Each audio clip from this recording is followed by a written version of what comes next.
Welcome to another episode by the Bark Brigade podcast. And today we've got a really, really fun deep dive for you. Yeah, we absolutely do. It's a topic that I think literally every dog owner has wondered about at some point. Oh, for sure. Because, if you really stop and think about it, we invite these incredible instinct-driven predators into our living rooms, right? Right, into completely safe environments. Exactly. We give them like plush orthopedic memory foam beds. We feed them these hyper-engineered gourmet kibble diets. We dress them in little yellow raincoats. Which they usually hate, by the way. Oh, yeah, they totally do.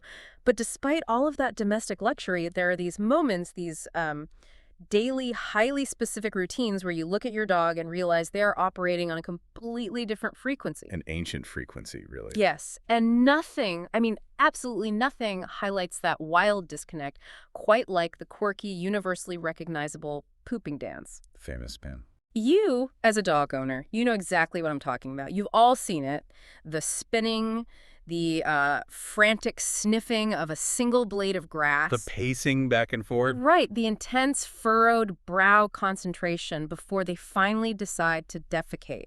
And to you, standing there holding the leash on a freezing Tuesday morning. Well, you're already like 10 minutes late for work. Exactly. It might just seem like an amusing or, let's be honest, mildly infuriating delay. But our mission for this deep dive is to completely decode this behavior. Because there is actually so much happening under the surface. There really is. We are going to reveal the profound science, the ancient evolutionary history, and the crucial health indicators hidden right there in this everyday routine. And we're pulling a lot of this from a really fantastic source today. We are. Our map for this exploration comes from a comprehensive article by Helen Thompson in Dogzilla magazine. It's titled The Pooping Dance: Why Dogs Circle Before They Poop.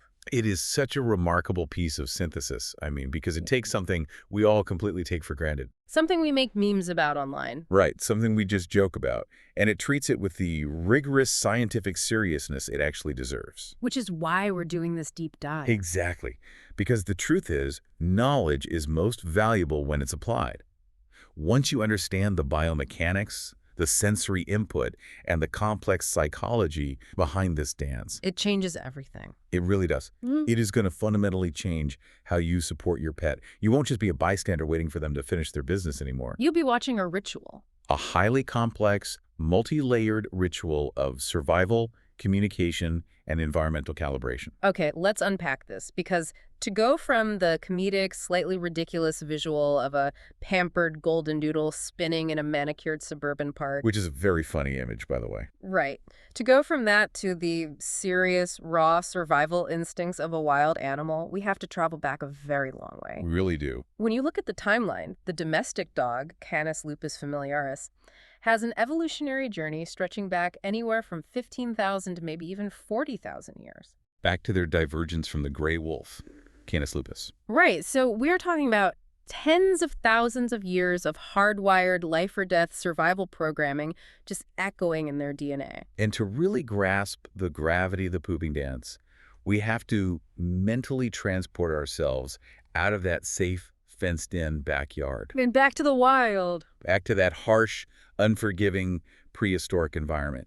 Because in the wild, survival is a constant, exhausting, minute-by-minute calculation. You can't ever really let your guard down. Never. And the act of eliminating waste is fundamentally one of the most mechanically and physically vulnerable positions an animal can possibly be in. Because they're stuck, right? Exactly. When early canines and wolves were in the middle of this biological necessity, they were effectively immobilized. Their hind legs are bent, their center of gravity is totally shifted. And their belly is exposed. Right. Their vital organs in the underbelly are exposed incredibly close to the ground. They couldn't sprint away at a moment's notice. They couldn't fight effectively from that posture. They were just sitting ducks. Entirely defenseless against a sudden ambush by larger apex predators, or even just opportunistic attacks from rival packs. Wow. So the pooping dance, at its core biological level, is an instinctual survival mechanism specifically engineered to mitigate that window of extreme life-threatening vulnerability. I was actually trying to think of how to relate to that specific level of cognitive and physical exposure, for us humans. It's hard to imagine that level of constant threat. It really is. But the best analogy I could come up with is this. Imagine you are trying to read and answer a highly urgent, incredibly complex text message from your boss. Okay, stressful enough already. Right. But you have to do it while standing completely still in the middle of a busy, chaotic, four-lane city crosswalk. Oh, wow. Yeah, that would be terrifying. Your eyes are locked on the screen, your cognitive load is totally consumed by the task, and your situational awareness of your surroundings drops to almost zero. While heavy machinery is speeding past you. Exactly. You are totally physically exposed to these machines moving rapidly all around you. If you had to do that, you would absolutely need some kind of intense pre-ritual before you look down at your phone. You'd be checking everywhere. You'd be looking over both shoulders, scanning all the lanes, securing your footing, checking the traffic lights. Establishing a safe zone. Yeah, establishing a secure perimeter in your mind just to ensure you don't get obliterated the second you drop your guard to type. If we connect this to the bigger picture, Mm. that is exactly what the canine brain is doing during the pre-elimination phase. They're checking the crosswalk. Exactly. But they aren't just passively looking around like a pedestrian. Hmm. They are physically, actively altering their immediate microenvironment to create a literal safe zone. Because they're stepping on the grass, right? Yes. When wild dogs or wolves circled, they were engaging in a very practical physical modification of the terrain. They were trampling down tall, dry grass, brushing away sharp debris. Oh, like rocks and stuff. Rocks, thorns, anything that could injure that delicate, exposed underbelly. And crucially, the heavy footfalls of that circular stamping were designed to flesh out threats. Like hiding predators. Well, more like hidden pests, biting insects, or even venomous snakes hiding in the brush. Oh, wow. I didn't even think about snakes. Yeah, they were essentially constructing a flattened, secure perimeter. The physical mechanics of the circle served to clear the space, so absolutely nothing could sneak up on them through the underbrush while their mobility was compromised. And it wasn't merely about making a clean, comfortable bed to do their business, right? Because we know from the source that circling allowed these ancestral wolves to do a complete 360-degree visual and auditory sweep of their environment. Yes, a full sensory scan. Think about the physical motion. They are turning like an active radar dish before committing to that defenseless posture. That's a great way to put it. They aren't just spinning blindly. I mean, their eyes are catching every subtle movement in the brush. The biomechanics of this spin are so fascinating when you really break them down. In the wild, lethal threats do not politely approach from the front. No, they sneak up behind you. They can come from literally any point on the compass. So by physically forcing their bodies to turn in a complete circle, often multiple times, they are overriding their forward-facing predatory vision. Oh, because dogs are predators, so they normally just look straight ahead. Exactly. They force themselves to look in every single direction. They scan the horizon for the slightest visual anomaly, and simultaneously, their ears, which are highly directional and can pivot independently, are sweeping the area. Listening for, like, a twig snapping. Yes, listening for the micro sounds of a predator stalking. A twig snap, a rustle of leaves that doesn't match the ambient wind pattern. But there was a secondary, highly sophisticated layer to this. What is that? By establishing that specific, flattened, cleared area through trampling, they were actually creating a localized baseline for their sensory array. Wait, a baseline? Like they are actively calibrating their sensors to that specific patch of dirt. Think about it from a signal-to-noise perspective. If you are standing in a chaotic, overgrown thicket, the ambient noise and visual clutter are just overwhelming. Just too much data. Right. But if you stomp down a 3-foot radius of grass until it is flat and silent, you've just created a controlled environment. Oh, I see. Standing in that flattened, known space meant that any new sound, any new vibration in the ground, or any sudden movement at the edge of that clearing would stand out dramatically. Because it contrasts with the quiet baseline they just made. Exactly. The dance reduces the environmental noise so the dog can hear the signal of an approaching threat. That makes an incredible amount of sense. They aren't just moving to burn off nervous energy. They're literally fine-tuning their early warning system. It's highly calculated. But, you know, while clearing the grass and utilizing their vision and hearing explains the physical, visible movement of the dance, anyone who has spent more than 5 minutes watching their dog knows that the nose is working just as hard. Usually harder, honestly. Yeah, significantly harder than the eyes and ears combined. They are deeply, obsessively engaged in this invisible world of sense. Which brings us to the profound chemical and, believe it or not, magnetic science of the pooping dance. This is the exact threshold where we transition from purely physical defense mechanisms into the realm of complex, unseen communication. Because for humans, defecation is just biological waste removal. Right, we flush it away and never think about it again. Hmm.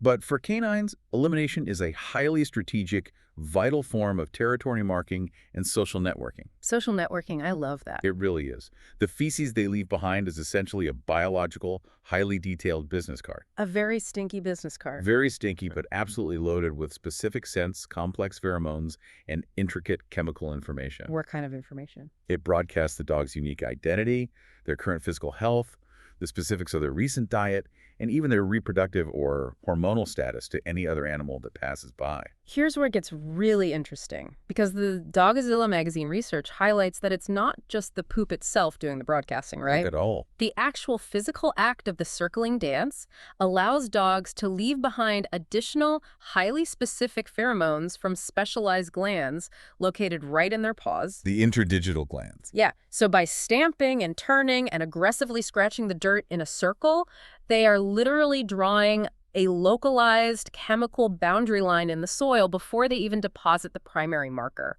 Those interdigital glands located between their paw pads are just incredible tools. When a dog spins, the friction and the pressure of their weight against the ground warm up those pads. And that triggers the scent. Yes, it stimulates the glands to release an apocrine sweat that carries their unique chemical signature. It's a phenomenal dual-action process. So they're marking with their feet and their waist. Exactly.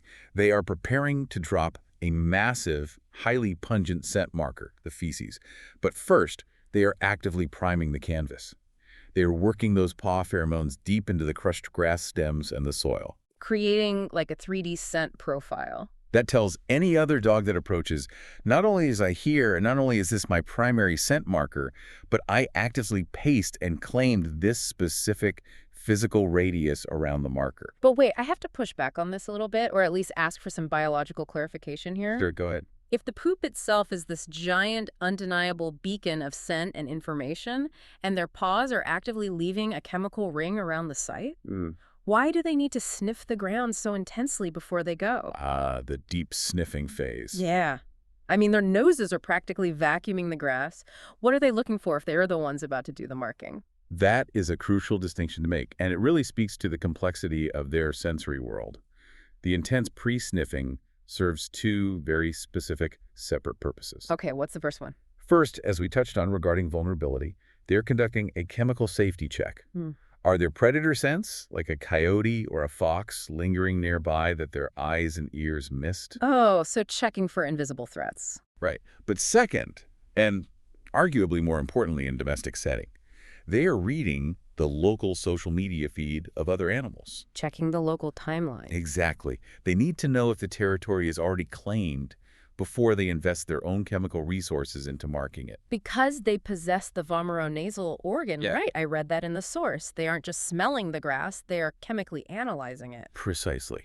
They are routing those complex molecules to the Jacobson's organ at the roof of their mouth to decode the pheromones left by previous visitors. That's so advanced. They're assessing the intricate social dynamics of that specific patch of grass. Who has been here recently? Was it a dominant local dog? Was it a strange dog passing through? Is the scent fresh, or is it days old? Exactly. Are they a threat to my territory, or are they a potential mate? By deeply reading the existing scent landscape, the dog can make a highly calculated strategic decision. Do they want to overwrite someone else's marker and issue a territorial challenge, or just move 10 feet away and avoid a dispute?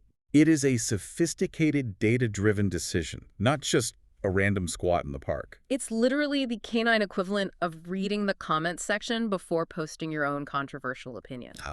Yes, exactly. You want to know exactly what the vibe and the hostility level of the room is first. And speaking of invisible environmental forces that dogs are mapping, there is a scientific fact regarding this dance that absolutely blew my mind when I read the research. The magnetic field study. Yes.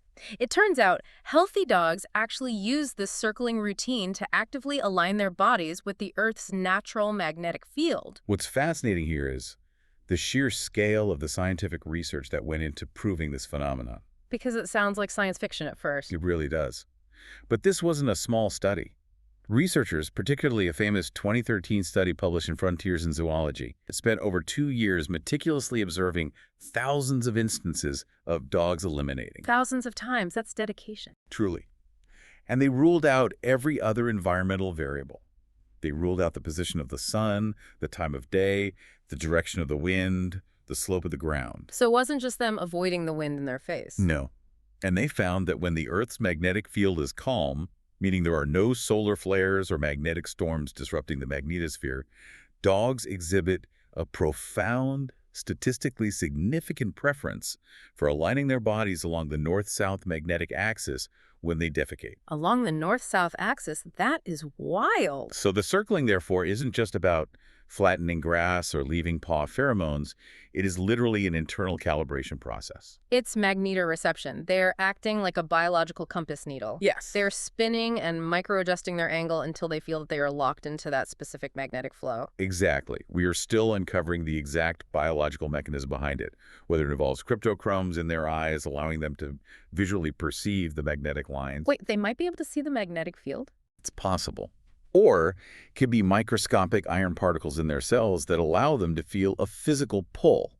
Oh. But the behavioral result is undeniable. When they spin, they are seeking that north-south alignment because it provides them with a baseline physiological comfort. That is just wild to conceptualize. Because, we stand there holding the leash, looking at them, and we think they're just being incredibly picky and annoying about a specific patch of clover. When really they are calibrating. Yes, they are actually connecting to primal planetary forces. It gives them this innate sense of grounding. You have this modern dog, a creature that lives in a climate-controlled house, sleeps on a memory foam bed. Eats food out of a plastic puzzle toy. Exactly. And yet the moment they step onto the grass, they are still taking the deliberate time to sync their central nervous system up with the magnetic poles of the Earth, just exactly like their wolf ancestors did on the tundra. It perfectly illustrates why we, as handlers and owners, shouldn't view these behaviors as mere annoyances or quirks. There is a profound evolutionary, chemical, and planetary alignment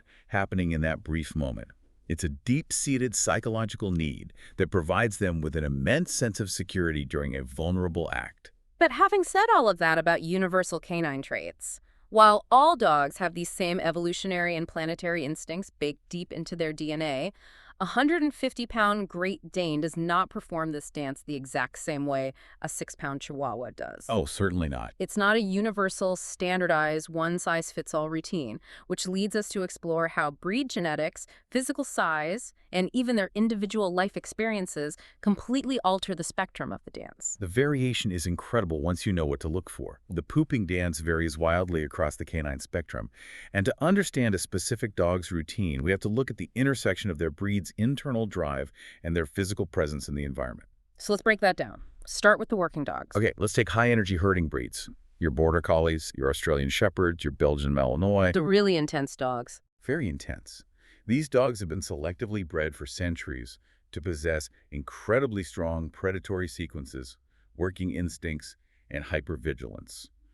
Their internal neurological engines are essentially always running hot. Right. Their baseline for environmental awareness is practically through the roof, so their physical dance is going to reflect that kinetic energy. You'll often see these working breeds perform highly vigorous, physically elaborate routines.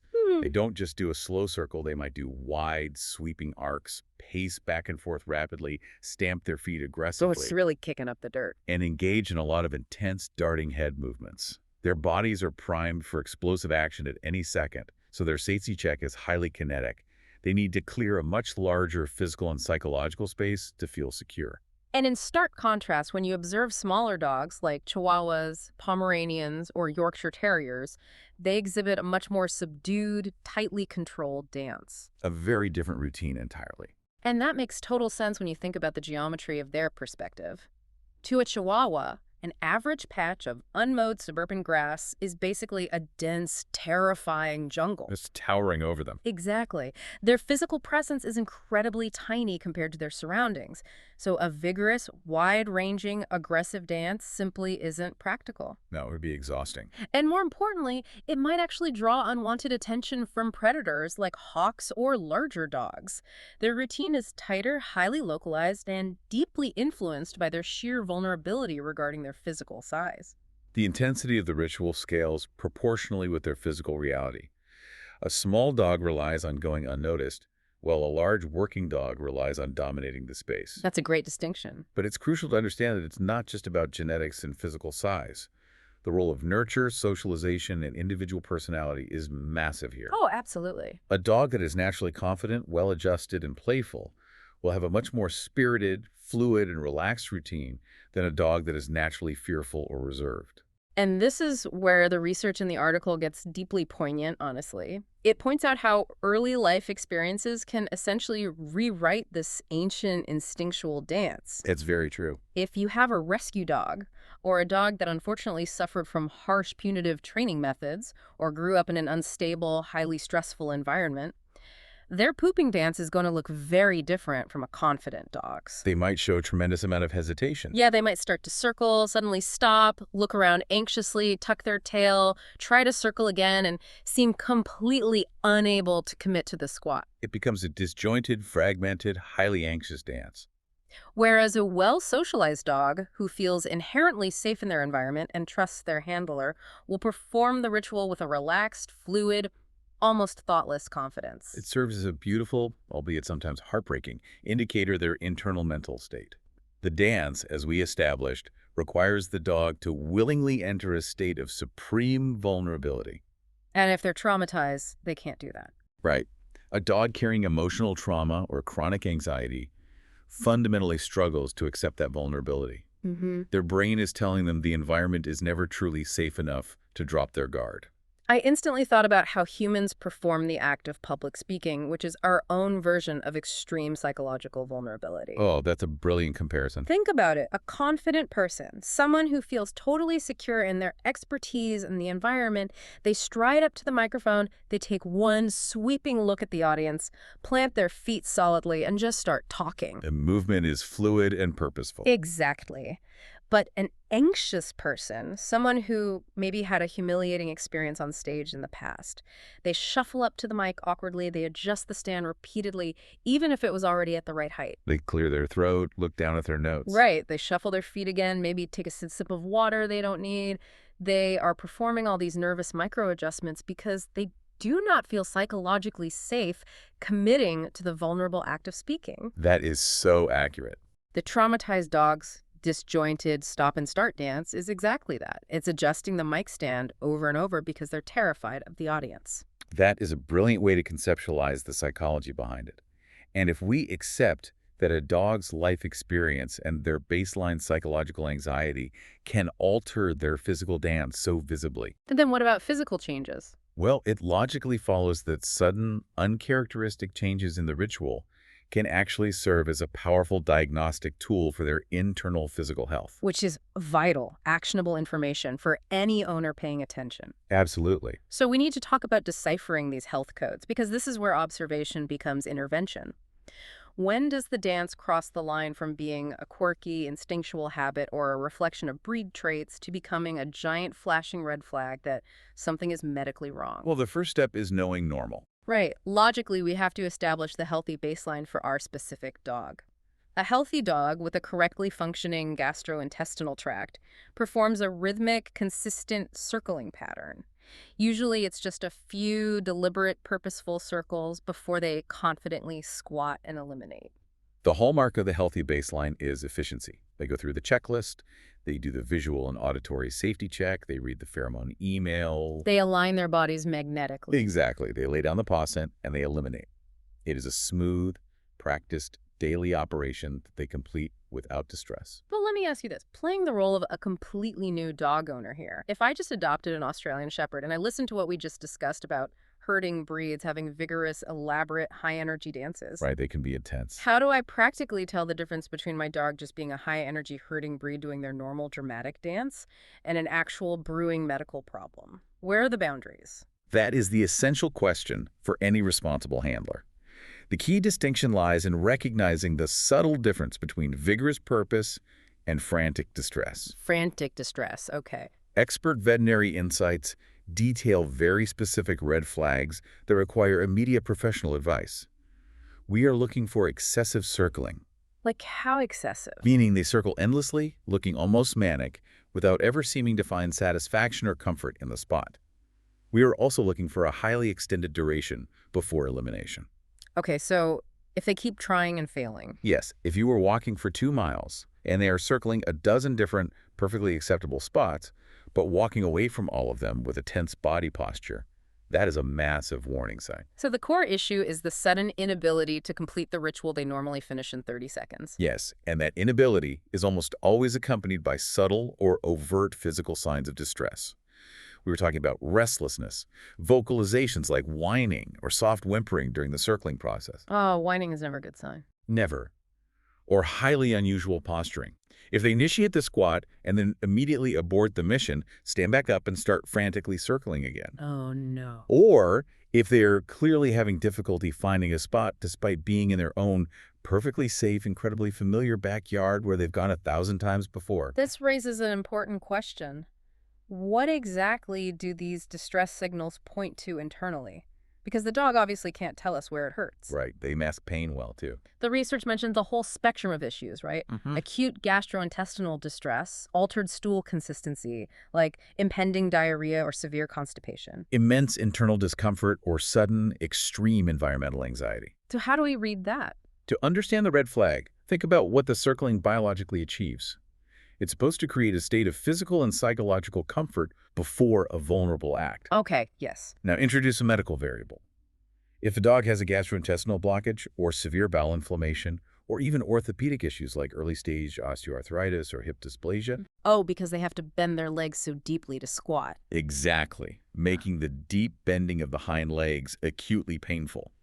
If that's happening, no amount of spinning or grass trampling is going to make them comfortable. Wow. Their ancient instinct is screaming at them to circle to find comfort, but the internal physical pain is overriding it and preventing the completion of the act. So they get stuck in a horrible, frustrating neurological loop. That sounds awful. They circle to prepare, they try to squat, they feel a sharp pain in their hips or a cramp in their gut. They immediately abort the process to avoid the pain. And then their instinct just resets and tells them to circle again to find a better spot. Exactly. Wow. So they are basically trapped by their own survival instincts, desperately trying to solve an internal biological medical problem with an external environmental ritual. It's very sad to watch when you know what's happening. That is genuinely heartbreaking to think about. And the research strongly emphasizes that if you see a sudden, uncharacteristic reluctance to eliminate in previously comfortable environments, it means the dog's internal biological alarm system is going off. Loud and clear. And this requires professional veterinary care, diagnostics, maybe an X-ray or a fecal exam, not behavioral correction. You absolutely cannot train a dog out of GI distress or hip pain. You cannot, and misinterpreting that frantic distress as stubbornness, spite, or misbehavior is a tragic, albeit common, mistake owners make. Because they think the dog is just being defiant. Right. If the routine suddenly changes from efficient to agonizing, your very first stop should be the veterinary clinic, not calling the local dog trainer or pulling harder on the leash. Which perfectly brings us to the final and perhaps most important piece of the puzzle here, actionable empathy. I love that term. Because identifying these red flags is really only half the battle. As the listener, as a dedicated dog owner, you need to know exactly how to actively support your dog when you step outside your front door with that leash in hand. It's about practical application. Right. The synthesis of all this science gives some fantastic, incredibly simple tips for properly interpreting and supporting this pre-pooping behavior. So, what does this all mean for us? It really fundamentally comes down to active, engaged observation.